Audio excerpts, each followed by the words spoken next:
Hello viewers, আসসালামু আলাইকুম। আমার কুকিং চ্যানেলে স্বাগতম সবাইকে। তো ভিউয়ার্স, আজ আমি আপনাদের সাথে শেয়ার করব হচ্ছে গাজরের হালুয়া রেসিপি। আজকে আমি গাজরের হালুয়াটা একটু নতুন পদ্ধতিতে সুজি দিয়ে তৈরি করব। এভাবে গাজরের হালুয়াটা তৈরি করলে দেখতে যেমন লোভনীয় লাগে, খেতেও কিন্তু অনেক মজা লাগে আর মুখে একদম ক্রিমি একটা স্বাদ পাওয়া যায়। আজকে আমি গাজরটাকে একটা চপারের সাহায্যে চপ করে নিয়ে হাফ ভাঙা করে করব। তো ভিউয়ার্স, চলুন দেখে নেওয়া যায় কীভাবে আমরা গাজরের হালুয়াটা তৈরি করব। গাজরের হালুয়া তৈরি করার জন্য আমি এখানে নিয়ে নিয়েছি 1 কেজি পরিমাণ গাজর। অফ ক্যামেরাতে আমি গাজরের খোসাগুলোকে ছাড়িয়ে নিয়েছি। এরপর আমি গাজরগুলোকে একটু স্লাইস করে কেটে নেব।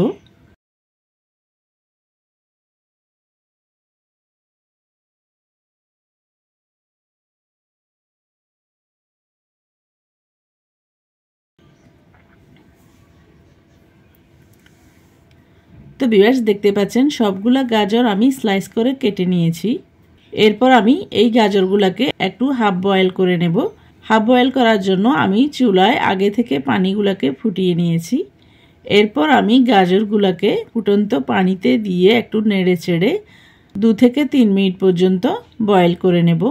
তো ভিউয়ার্স, দেখতে পাচ্ছেন গাজরগুলোকে আমি 2 থেকে 3 মিনিট পর্যন্ত বয়েল করে নিয়েছি।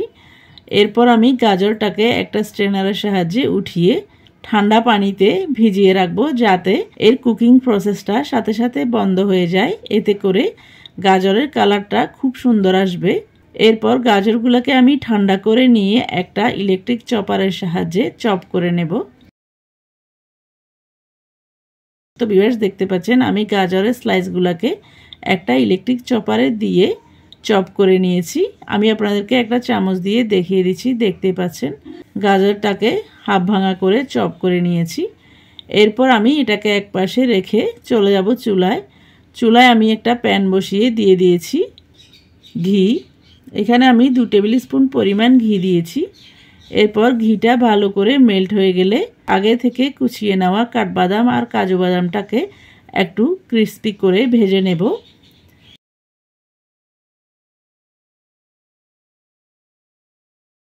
তো ভিউয়ার্স, দেখতে পাচ্ছেন বাদামগুলোকে আমি কিছুক্ষণ নেড়ে চেড়ে একটু লালচে টাইপ করে আর ক্রিস্পি করে ভেজে নিয়েছি। এরপর সেই একই প্যানে দিয়ে দেব 1 কাপ পরিমাণ সুজি। সুজিটা দিয়ে আমি চুলার আঁচটাকে একদম নিবু নিবু আঁচে রেখে 2 থেকে 3 মিনিট পর্যন্ত নেড়ে চেড়ে সুজিটাকে একটু ব্রাউন কালার করে ভেজে নেব।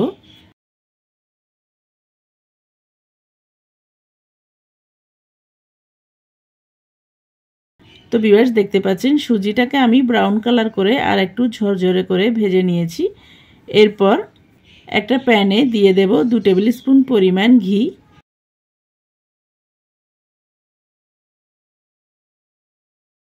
ঘিটা ভালো করে মেল্ট হয়ে গেলে এরপর আমি দিয়ে দেব 2 টুকরো দারুচিনি, দিয়ে দেব একটা ছেঁড়া তেজপাতা, এরপর দিয়ে দেব 3টা ফাটিয়ে নেওয়া এলাচ। এরপর গোটা গরম মশলা সুন্দর একটা স্মেল আসলে দিয়ে দেব আগে থেকে চপ করে নেওয়া গাজর। গাজরটা দিয়ে আমি কিছুক্ষণ নেড়ে চেড়ে গাজরগুলোকে একটু ভেজে নিয়ে দিয়ে দেব 1 কাপ পরিমাণ ব্রাউন সুগার। এখানে আপনারা চাইলে সাদা চিনিটাও দিতে পারেন। এরপর আমি দিয়ে দেব 1 কাপ পরিমাণ গুঁড়ো দুধ। এরপর আমি চিনি আর গুঁড়ো দুধটাকে গাজরের সাথে মিক্স করে নেব আর মিক্স করতে করতে চিনিটা মেল্ট হওয়া পর্যন্ত নেড়ে চেড়ে ভেজে নেব। তো ভিউয়ার্স, দেখতে পাচ্ছেন চিনি আর গুঁড়ো দুধটা ভালো করে মিক্স হয়ে গেছে আর চিনিটা মেল্ট হয়ে গেছে। এ পর্যায়ে আমি নেড়ে ছেড়ে সবগুলো উপকরণ 2 থেকে 3 মিনিট পর্যন্ত রান্না করে নেব। এরপর আমি দিয়ে দেব মিষ্টির ব্যালেন্সটাকে ঠিক রাখার জন্য স্বাদ মতো লবণ। কেউ কেউ মিষ্টি জিনিসে লবণটা দিতে চায় না, আপনারা না দিতে চাইলে স্কিপ করতে পারেন। এরপর আমি লবণটা দিয়ে ভালো করে মিক্স করে নিয়ে দিয়ে দেব আগে থেকে ভেজে রাখা সুজি।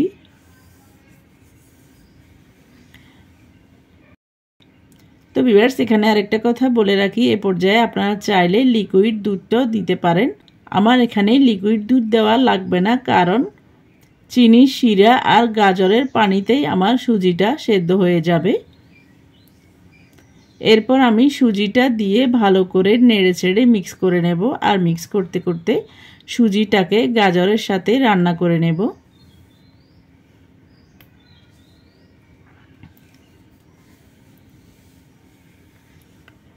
তো ভিউয়ার্স দেখতে পাচ্ছেন সুজিটাকে আমি চিনি, শিরা আর গাজরের সাথে রান্না করে নিয়েছি। সুজি আর গাজরটা মোটামুটি শুকিয়ে এসেছে।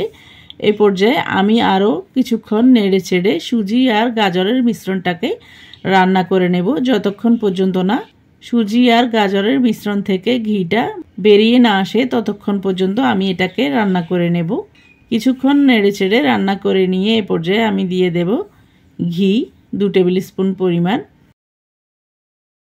এরপর আমি ঘিয়ের সাথে সুজি আর গাজরের মিশ্রণটাকে আরও কিছুক্ষণ নেড়ে চেড়ে রান্না করে নেব।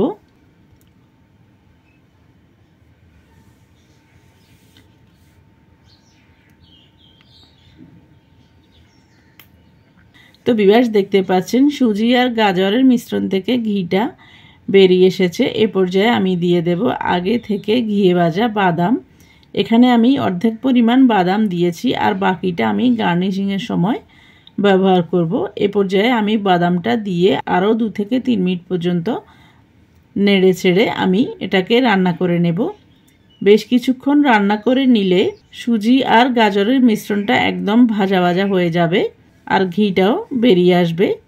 এতে করে গাজরের হালুয়াটা কাটলেট বা হালুয়া তৈরি করলেও নর্মাল রুম টেম্পারেচারে 2 দিন পর্যন্ত রেখে খেতে পারবেন। এরপর আমি সুজি আর গাজরের হালুয়াটাকে নামিয়ে নিয়ে মোটামুটি ঠান্ডা করে নেব। আর এ পর্যায়ে আমি হাফ কাপ পরিমাণ গুঁড়ো দুধ নিয়ে আর হাফ টিস্পুন পরিমাণ ঘি দিয়ে এরপর ঘিটাকে ভালো করে মিক্স করে নিয়ে মাওয়া তৈরি করে নেব। আপনাদের হাতের কাছে মাওয়া না থাকলে এভাবেও ঘি আর গুঁড়ো দুধের মিশ্রণে মাওয়াটা তৈরি করে নিতে পারেন। তো ভিউয়ার্স দেখতে পাচ্ছেন আমাদের মাওয়াটা তৈরি হয়ে গেছে। এ পর্যায়ে আমি হালুয়াটাকে একটা সার্ভিং ডিশে সার্ভ করে নিচ্ছি।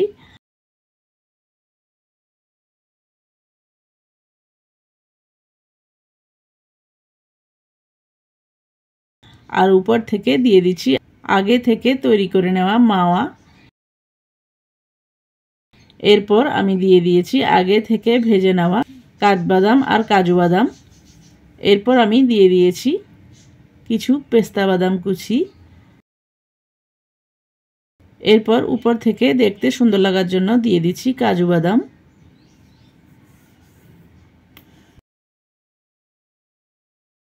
এরপর সবশেষে একটা চেরি ফল দিয়ে মাঝখান থেকে গার্নিশিং করে দেব। তো ভিউয়ার্স দেখতে পাচ্ছেন আমার সুজি আর গাজরের মিশ্রণে হালুয়াটা দেখতে কতটা লোভনীয় লাগছে। দেখতে যেমন লোভনীয় লাগছে, খেতেও কিন্তু অনেক মজা হয়েছে। এভাবে সুজি আর গাজরের মিশ্রণে গাজরের হালুয়াটা তৈরি করলে একদম মুখে লেগে থাকার মতো স্বাদ হয়। এভাবে সুজি আর গাজরের মিশ্রণে হালুয়াটা তৈরি করে ঈদে বা যে কোনো অনুষ্ঠানে সার্ভ করতে পারেন। তো ভিউয়ার্স আপনাদের সবার কাছে অনুরোধ থাকবে আমার আজকের এই সুজি আর গাজরের হালুয়ার রেসিপিটি যদি ভালো লাগে তাহলে বাসায় একবার হলো ট্রাই করবেন। আর রেসিপিটি যদি ট্রাই করেন তাহলে কেমন হয়েছে কমেন্ট করে জানাবেন। আর কোনো নতুন রেসিপি পেতে চাইলে আমার চ্যানেলে কমেন্ট বক্সে কমেন্ট করে জানাবেন, আমি আপনাদের সাথে অবশ্যই শেয়ার করার চেষ্টা করব। তো ভিউয়ার্স আবারও আমার রেসিপিটি ট্রাই করার অনুরোধ জানিয়ে আমার চ্যানেলকে লাইক, কমেন্ট, শেয়ার ও সাবস্ক্রাইব করার অনুরোধ জানিয়ে আজকের মতো এখানে বিদায় নিচ্ছি। আবার দেখা হবে নতুন কোনো ভিডিওতে নতুন কোনো রেসিপি নিয়ে। সে পর্যন্ত থ্যাঙ্কস ফর ওয়াচিং। আসসালামু আলাইকুম।